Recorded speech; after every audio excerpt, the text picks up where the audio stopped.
Proses perbaikan link sang pendek distribusi standar, ulah goncang, ulah mangkok udah lapang, maka dia kuat goncangnya nih. Oke, kita perbaikan dulu, kita ganti mangkok biar menjadi padat, tidak goncang lagi. Jadi tadi nih lagi nih udah goncang, ulah mangkok udah lapang, ada goncang lagi. Oke, kita perbaikan dulu biar menjadi padat, tidak goncang lagi. Oke, link sang pendek namanya udah kita buka, ulah goncang, ulah mangkok sudah pecah, udah robok. Oke, ada goncang habis. Oke, nah perbaikan dulu biar menjadi padat, tidak goncang lagi nih. Link sang panjang distribusi standar nih lagi, ulah goncang, ulah mangkok udah lapang. Oke, kita perbaikan dulu. Pendek siap, tinggal sang panjang. Ini link sang pendek udah kita perbaikan nih, mangkok udah kita ganti baru. Ini siap perbaikan mata timbul. Oke, tuh tak goncang lagi, tadi goncang habis. Oke, nih perbaikan mata timbul. Oke, tuh tak goncang lagi, tadi goncang habis. Oke, tinggal masukkan link tinggal sang panjang. Oke, jelas selesai link sang pendek.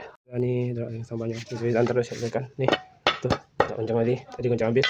Tuh siap perbaikan mata timbul. Oke, kita balikan lagi, siap perbaikan mata timbul. Oke, tuh tak goncang lagi. Oke, tinggal masukkan link sang panjang sesuai standar. Oke, alhamdulillah selesai.